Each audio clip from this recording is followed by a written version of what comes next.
Vem cá, quando vai enfim cair a ficha de que as mudanças climáticas são reais? O que está acontecendo no Rio Grande do Sul não é normal. Uma capital brasileira, uma das capitais mais ricas do Brasil, submersa, porque a Lagoa Guaíba subiu e o nível de água não desce. Não consegue escoar água para o Atlântico com a mesma velocidade em que chega.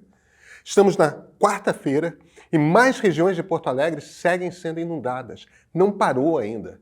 Mais de 200 mil pessoas desabrigadas, 100 mortos. O fato de que é a capital de um estado rico, isso é importante. É mostra de que não seria diferente se fosse São Paulo, no Rio de Janeiro ou Belo Horizonte. É mostra de que dinheiro não protege, não estamos preparados. Vocês imaginam uma situação de metade da capital paulista submersa? Tivemos o quê? Um terço de São Paulo sem energia elétrica durante o verão? Por quê?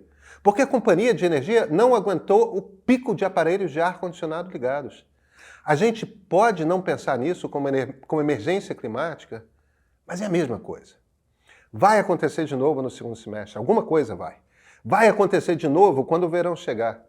Olha, quando chegou à Baía de Guanabara pela primeira vez, Nicolas Barré, ele era o piloto da frota francesa liderada pelo Cavaleiro de Villegagnon. Ele escreveu uma carta para um amigo. Era janeiro de 1550. Aqui chove todo dia, no fim da tarde, e de dia faz o dia mais bonito do mundo. Eu vivi nesse Rio de Janeiro, adulto inclusive. Os verões eram assim. Foi uma delícia ter 18 anos, ter 20 e poucos naquele Rio de Janeiro. Aqueles dias de praia, céu azul, azul. Aí no fim do dia batia um vento sudoeste, vinha uma chuva de fim de tarde que dava uma refrescada. Ó, lavava a alma e subia um cheiro de terra molhada. Aí lá pelas 8 da noite passava. Claro que tinha toró. Janeiro sempre teve uns picos de 2, 3 semanas de chuva. Início de novembro e meio de janeiro, outra semana de chuvas em fevereiro e, claro, as águas de março. Variava uma semana, 2, mas as coisas tinham um ritmo. Mesmo as tragédias tinham um ritmo. As cheias eram sempre nos mesmos lugares. Sempre tinha uma encosta de morro que descia. E não é de hoje, tá? José de Anchieta, padre, ele descrevia deslizamento de morro no Rio de Janeiro 10 ou 15 anos depois de os franceses terem ido embora. Eu estou falando do Rio de Janeiro porque é minha terra. Vocês conseguiriam, se forem bons observadores, descrever o ritmo da terra em que vocês se criaram. Como é a luz de setembro e a luz de maio, as mais bonitas do ano, aliás. Como é quando chove, como é quando faz sol, como são os ventos, o que cada vento significa, em que época do ano o sol bate de um jeito tal que a gente precisa de óculos escuros. Todo lugar tem um ritmo, tem seu tempo. As sístoles e diástoles do nosso convívio com o planeta. Só que mudou. O primeiro livro de história que eu escrevi foi sobre como eram Rio e São Paulo logo após as duas terem sido fundadas. Pobres que só, o dinheiro ficou todo no açúcar do Nordeste no primeiro século de vida das duas cidades, né? Eu ficava profundamente comovido lendo as cartas que as pessoas escreviam daqui de São Paulo nos 1500 e nos 1600, porque eu conhecia as duas terras. As cidades que eles escreviam, as vilazinhas, eram completamente diferentes. Mas cada janeiro, cada fevereiro, cada março do qual eles falavam, quando citavam que estava quente, ou que chovia, ou não sei o que acontecia, eu percebia ali as duas cidades que eu conhecia e conheço tão bem. Vivas, iguais. O que faz um lugar ser vivo é perceber esse ritmo que se repete ao longo dos tempos. Estávamos a 4 séculos de distância vivendo no mesmo lugar. Esse livro foi lançado o quê? Tem menos de 15 anos. Não é mais o mesmo lugar, mudou. Foi de um mesmo jeito por 450 anos e não é mais. Mudou nos últimos 10 anos. A Terra está doente. Vai mudar mais. E politicamente a gente está discutindo isso tudo errado. Porque o governador fulano mudou a lei X, porque o presidente Beltrano fez não sei o quê, o deputado, o senador. A gente vai começar a conversar sério quando? Tente fazer 2 coisas o mais rápido possível. Sair plantando árvore por toda parte e parar de jogar carbono na atmosfera urgentemente. Vai continuar morrendo gente, cidades vão seguir sendo destruídas. Isso tem preço em dinheiro, em vidas, em dor. Tem uma gente achando que o problema é de negacionista e de direita, que quem dera fosse tão simples. Vamos começar a falar sério quando? Eu sou Pedro Doria, editor do Meio. Olha, a gente aqui na redação está com 3 perguntas. São as perguntas-chave, tá? Quais são as soluções urbanísticas que precisam ser empregadas para que isso não se repita mais? Que tecnologias baratas podem ser usadas agora, neste momento no Rio Grande do Sul, para mitigar o dano? E por fim, Quais as possibilidades de recuperação depois da tragédia? A gente está falando com gente muito boa aqui e fora do Brasil, muita gente aqui, tá? Boa. Vamos contar tudo isso na edição de sábado. Você já assina o meio? Assina. Ajuda a sustentar o jornalismo independente. Olha, a mentira morre no escuro. E esse aqui é o ponto de partida.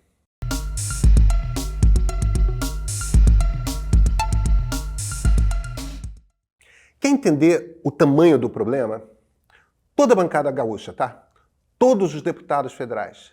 Na farra dos deputados federais com dinheiro de emendas, quantos pediram dinheiro para estudo? Só estudo, tá? Estudo do que fazer para se precaver de cheias. Uma deputada federal, Fernanda Melchiona, do PSOL. Vocês acham que os outros estados são diferentes? Não são. Bancada gaúcha do Senado, os 3 senadores. Seu principal projeto conjunto é para prorrogar os subsídios para a indústria do carvão mineral no estado. Carvão mineral é pior do que petróleo, é a pior fonte de energia que existe, de todas. E estão lá, juntos, os senadores gaúchos.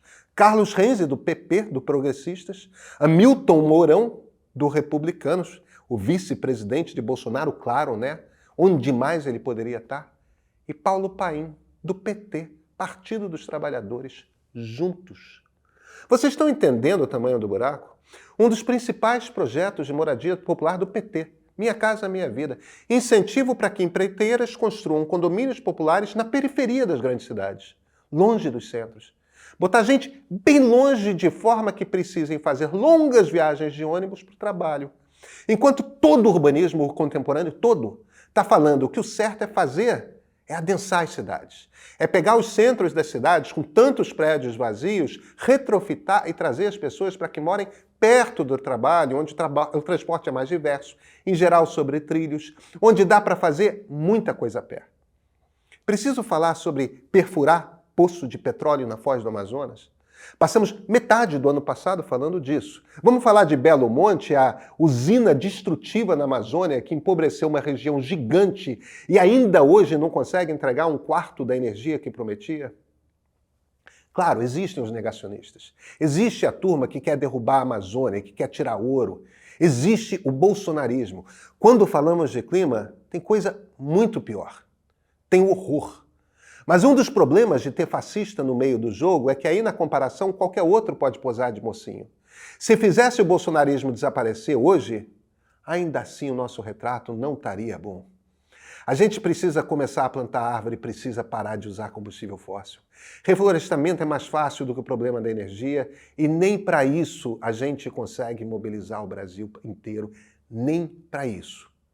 Porque o problema não são os políticos, não é? O problema somos nós. Isso aqui é uma democracia. Políticos respondem à pressão popular e a pauta ambiental não mobiliza ninguém. Os maiores influencers não são os ambientais.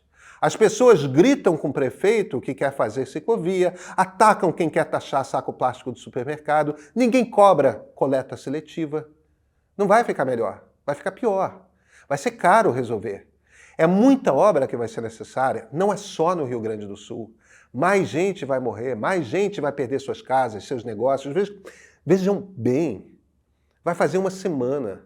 O alagamento de Porto Alegre e muitas outras cidades está aumentando, não está diminuindo. Isso pode durar mais dias, pode, na pior das hipóteses, durar mais semanas. Será em danos materiais possivelmente a maior tragédia da história do Brasil. E não vai demorar muito para ser ultrapassada por outra. O problema de acusar o grupo dos políticos X ou dos políticos Y, de achar que o problema é ideológico, é que isso dá o conforto de acreditar que tem vilão na história. São todos os grupos políticos. Tem bolsonarista, tem tucano, tem petista no meio do problema. Todos os espectros políticos são mais problema do que solução. Alguma hora o nível de água vai baixar no Rio Grande do Sul. Aí vai acontecer o quê? Nós vamos nos esquecer de tudo? Vamos abandonar? Uma turma vai voltar a dizer que tem de derrubar a floresta por causa do ouro, outra que precisa cavar petróleo porque os outros também fazem, a terceira vai dizer que a indústria local do carvão precisa ser salva por causa dos empregos, que não é assim, que de repente, que não vamos resolver tão cedo, que vai demorar. Hoje é com os gaúchos, amanhã é comigo, ou com você. Mas olha, vai acontecer de novo.